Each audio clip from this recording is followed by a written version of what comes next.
উচ্চতার একটি বিল্ডিং নির্মাণের বিভিন্ন প্র্যাকটিক্যাল দিকগুলোর একটি সহায়িকা মাত্র। প্রতিটি ফুটেজ বিএনবিসি, এসিআই, এএসটিএম এবং ইএন কোড অনুযায়ী অভিজ্ঞ ইঞ্জিনিয়ার এবং আর্কিটেক্টের সহযোগিতায় নির্মিত হয়েছে, তবে একে কোনো পার্টিকুলার কাজের চূড়ান্ত গাইডলাইন হিসেবে ধরে নেওয়া যাবে না। এই ভিডিওতে প্রদর্শিত ফুটেজের ব্যাপারে যে কোনো মতামতের জন্য নিম্নোক্ত ঠিকানায় যোগাযোগ করুন।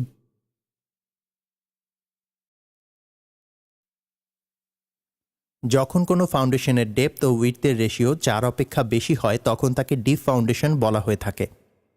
ডিপ ফাউন্ডেশনের লোড ডিস্ট্রিবিউশন ভার্টিক্যালি হয়। Large design load, poor soil condition, site constraint ইত্যাদি কারণে ডিপ ফাউন্ডেশনের প্রয়োজন হয়ে থাকে। Caisson, bored pile, drill shaft, open well foundation ইত্যাদি বিভিন্ন ধরনের ডিপ ফাউন্ডেশনের উদাহরণ। ইনস্টলেশন মেথডের ভিত্তিতে পাইল ফাউন্ডেশনকে প্রধানত দুটি ভাগে ভাগ করা যায়: bored cast in situ pile, driven precast pile. Pile করার পূর্বে ইঞ্জিনিয়ারকে যে সকল বিষয়ে সতর্কতা অবলম্বন করতে হবে সেগুলো হলো: যে স্থানে পাইল করা হবে সেখানকার এক্সিস্টিং গ্রাউন্ড ওয়াটার টেবিল, সাইটে কোনো ইউটিলিটি যেমন water supply, Suez, gas line আছে কিনা, থাকলে সেগুলোর অবস্থান, ডেপথ এবং টাইপ মার্ক করতে হবে। সাইটটিতে কন্টামিনেন্টস থাকার সম্ভাবনা আছে কিনা, প্রজেক্ট ডিউরেশন এবং মেথোডোলজি এর দ্বারা মারাত্মকভাবে প্রভাবিত হতে পারে। চারপাশে কী ধরনের বিল্ডিং আছে সে সম্পর্কে ধারণা নিতে হবে। হাসপাতাল থাকলে শব্দদূষণের ব্যাপারে বিশেষ সতর্কতা অবলম্বন করতে হবে। প্রাচীন স্থাপত্য থাকলে প্রিকাস্ট পাইলিং করার সময় সতর্ক থাকতে হবে যেন ভাইব্রেশনের দরুন কোনো ক্ষতি না হয়। গ্রাউন্ড সারফেসের স্ট্যাবিলিটি সম্পর্কে ধারণা নিতে হবে। পাইল করার সময় কী ধরনের রিগ ব্যবহার করতে হবে তা এর উপর নির্ভরশীল। অনেক সময় মাটি পর্যাপ্ত স্ট্যাবল না হওয়ার দরুন পাইল ড্রাইভিং রিগ মাটিতে বসে যেতে পারে। পরবর্তী ফুটেজগুলোতে আমরা কাস্ট ইন সিটু পাইল এবং প্রিকাস্ট পাইলের বিস্তারিত কনস্ট্রাকশন প্রসেস দেখব। কলাম হতে সবগুলো পাইলের উপর সমভাবে লোড ট্রান্সফার করার জন্য পাইল ক্যাপ দেওয়া হয়। সবগুলো পাইল ড্রাইভ বা কাস্ট করা হয়ে গেলে পাইলগুলোর লোকেশন সঠিকভাবে নির্ণয় করে একটি as built pile location plan তৈরি করতে হবে। যদি কোনো পাইলের লোকেশন পরিবর্তিত হয়ে যায় তবে তা অবশ্যই ডিজাইন ইঞ্জিনিয়ারকে জানাতে হবে। অনেক ক্ষেত্রে পাইলের লোকেশন চেঞ্জ হলে পাইল ক্যাপের ডিজাইনও পরিবর্তিত হতে পারে।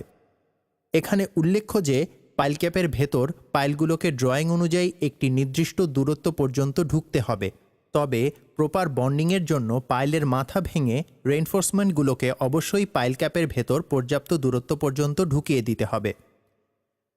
পাইল ক্যাপের রেইনফোর্সমেন্ট প্লেস করার সময় সতর্কতা অবলম্বন করতে হবে যেন ক্লিয়ার কাভার ড্রয়িং অনুযায়ী থাকে। পাইলের টপ এবং পাইল ক্যাপের বটম জালির মধ্যে মিনিমাম 2 ইঞ্চি গ্যাপ রাখতে হবে যেন এর ভেতর ফ্রেশ কংক্রিট যেতে পারে। পাইল ক্যাপের ক্ষেত্রে যে বিষয়টি সবচেয়ে গুরুত্বপূর্ণ তা হল কলামটিকে অবশ্যই পাইল ক্যাপের সেন্ট্রয়েডে থাকতে হবে। পাইল ক্যাপের কংক্রিটিং এবং কিউরিং প্রপারলি করতে হবে যা ইন্ডিভিজুয়াল কলাম ফুটিংয়ের অনুরূপ। এটি বিস্তারিতভাবে ফার্স্ট ভার্সনে দেখানো হয়েছে।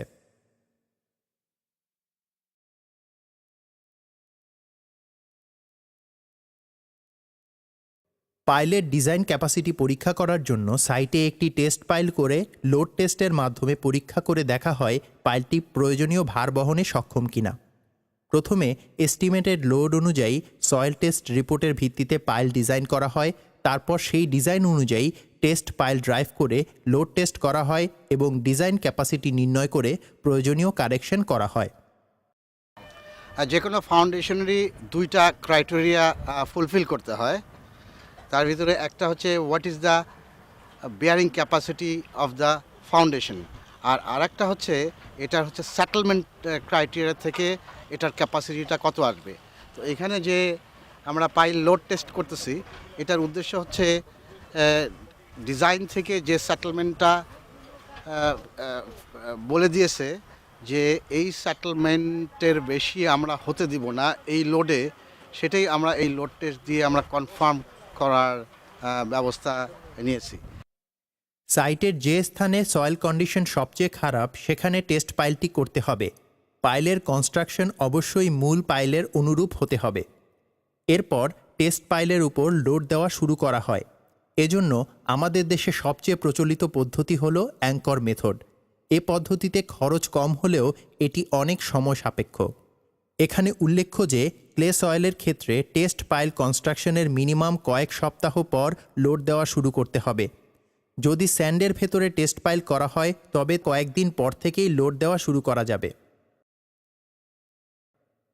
অ্যাঙ্কর মেথডে লোড টেস্ট করার জন্য প্রথমে টেস্ট পাইলটির টপ সারফেসটিকে ভালোভাবে সমান করে নিতে হবে। অতঃপর পাইলটির উপরে একটি বেয়ারিং প্লেট বসিয়ে তার উপর হাইড্রোলিক জ্যাক বসানো হয়। হাইড্রোলিক জ্যাকের উপরে থাকে রকার বা মাস্টার বিম, তার উপরে থাকে প্রাইমারি বা মেইন বিম, মেইন বিমের ওপরে থাকে সেকেন্ডারি বিম। সেকেন্ডারি বিমের উপরে বালির বস্তা দিয়ে লোড চাপানো হয়। মেইন বিম এবং সেকেন্ডারি বিমগুলো ক্রিব ওয়ালের উপর রেস্ট করে। ক্রিব ওয়াল সাধারণত ইটের গাঁথুনি বা বালির বস্তার সাহায্যে তৈরি করা হয়। ASTM D1143 অনুযায়ী পাইল থেকে ক্রিব ওয়ালের ডিস্টেন্স মিনিমাম 5 ফিট হতে হবে। ক্রিব ওয়ালের থিকনেস মাটির বেয়ারিং ক্যাপাসিটির উপর নির্ভর করবে। পাইলের উপর লোড দেওয়ার পূর্বে পুরো লোড এই ক্রিব ওয়াল বহন করে, তাই এর ডিজাইন সঠিকভাবে করা অত্যন্ত গুরুত্বপূর্ণ। প্রাইমারি এবং সেকেন্ডারি বিমগুলোর লেন্থ এবং স্পেসিং অবশ্যই প্রপারলি ডিজাইন করে নিতে হবে। লোড দেওয়ার এই পুরো অ্যারেঞ্জমেন্টটিকে বলা হয় কেন্টলেজ। হাইড্রোলিক জ্যাকের দুই পাশে দুটি রেফারেন্স বার থাকে। এই রেফারেন্স বার এবং হাইড্রোলিক জ্যাকের সাথে দুটি ডায়াল গেজ সংযুক্ত থাকে। ডায়াল গেজের সাহায্যে অ্যাপ্লাইড লোডের ফলে সৃষ্ট পাইলের সেটেলমেন্ট পরিমাপ করা হয়। এখানে একটি ব্যাপার লক্ষ্য রাখতে হবে যে পাইলের উপর লোড দেওয়ার সময় যেন রেফারেন্স বারগুলো নড়ে বা সরে না যায়। ASTM D1143 অনুযায়ী রেফারেন্স বারগুলোর সাপোর্ট পাইল থেকে মিনিমাম 8 ফুট দূরে থাকতে হবে। রেফারেন্স বারগুলোকে অবশ্যই সাফিসিয়েন্ট স্টিফ হতে হবে। একটি remote control hydraulic pump pressure pipe দ্বারা হাইড্রোলিক জ্যাকের সাথে সংযুক্ত থাকে। এর সাহায্যে পাইলটির উপর লোড দেওয়া শুরু করা হয়। গাড়ি যখন চাকা আমরা চেঞ্জ করি সেখানে একটা হাইড্রোলিক জ্যাক আমরা ফিট করার পরে আস্তে আস্তে করে আমরা প্রেসার দেই, আর জ্যাকের যে পিস্টনটা আছে পিস্টনটা গাড়িকে ঠেলা দিয়ে যখন পুরো গাড়িটা উঁচু হয়ে যায় তখন টোটাল লোডটা আসলে ওই পিস্টনের উপরে চলে আসে। জ্যাকের ভিতরে যে পিস্টনটা আছে সেই পিস্টনের উপরে আসে। ঠিক সিমিলার সিস্টেম কিন্তু এখানেই আমরা যে এই প্রেশারটা দিচ্ছি, এই প্রেশারটা দেওয়ার জন্য আমাদের এখানে জ্যাক থেকে প্রেশার পাইপ আছে, সেই প্রেশার পাইপটা এসে বাইরে এসে একটা পাম্প রয়ে গেছে যেটা হাইড্রোলিক পাম্প, সেই পাম্পের সঙ্গে প্রেশার পাইপটা ওখানে ফিট হয়ে গেছে এবং প্রেশার পাইপ এবং পাম্পের মাঝখানে আমাদের প্রেশার মাপার জন্য একটা প্রেশার গেজ ফিট করা আছে। তো এই আমরা আসলে লোড দিচ্ছি কিন্তু আমরা মাপছি কিন্তু প্রেশার দিয়ে, কেননা আমরা যে প্রেশারটা এখানে দিচ্ছি সেই প্রেশারের সঙ্গে হাইড্রোলিক যে জ্যাক আছে, জ্যাকের ভিতরে যে পিস্টনটা আছে, পিস্টনের যে টপটা আছে, ওইটার এরিয়া যেটা আছে সেই এরিয়াকে এটা প্রেশার দিয়ে গুণ করলে অ্যাকচুয়ালি আমরা লোড পাচ্ছি আর কি। সাধারণত ডিজাইন লোডের 200% লোড টেস্ট পাইলের উপর দেওয়া হয়। 200% লোড দেওয়ার সময় পুরো প্ল্যাটফর্মটি যেন উপরে উঠে না যায় সেজন্য অ্যাডিশনাল 15% থেকে 20% লোড অ্যাড করা হয়। এর ফলে পুরো প্ল্যাটফর্মটি স্ট্যাবল থাকে। এই টোটাল টেস্ট লোড পাইলটির উপর ধাপে ধাপে প্রয়োগ করা হয়। এ সময় সঠিকভাবে ডাটাশিট মেনটেইন করতে হবে। প্রথমে ডিজাইন লোডের 25% লোড দেওয়া হয়। লোড দেওয়ার 10 মিনিট পর ডায়াল গেজ থেকে পাইলের সেটেলমেন্টের রিডিং নেওয়া হয়। এরপর আরও 10 মিনিট পর রিডিং নেওয়া হয়। এভাবে 10 মিনিট ইন্টারভেলে রিডিং নিতে হবে। যখন পরপর দুটি রিডিংয়ের পার্থক্য খুব কম হবে তখন নেক্সট ইনক্রিমেন্ট দেওয়া হয়। 25% লোড দেওয়ার পর 50%, তারপর 75%, এভাবে 100% অফ ডিজাইন লোড দেওয়া হয় এবং পাইলটির গ্রস সেটেলমেন্টের রিডিং নেওয়া হয়। তারপর পাইলটির নেট সেটেলমেন্ট পাওয়ার জন্য পর্যায়ক্রমে লোড কমিয়ে শূন্য করা হয় এবং পাইলটির নেট সেটেলমেন্টের রিডিং নেওয়া হয়। অতঃপর আবার পাইলটির উপর লোড দেওয়া হয়। এ সময় প্রথমে 50%, তারপর 100% লোড দেওয়া হয়। অতঃপর 125%, 150%, এভাবে 200% অফ ডিজাইন লোড দেওয়া হয়। এ সময় পাইলটির গ্রস সেটেলমেন্ট কত তা মেজার করে আবার পর্যায়ক্রমে লোড কমিয়ে শূন্যতে আনা হয়। এ সময় 200% ডিজাইন লোডে পাইলের নেট সেটেলমেন্ট কত তা দেখা হয়। অতঃপর দেখতে হবে পাইলটি ডিজাইন ফুলফিল করেছে কিনা।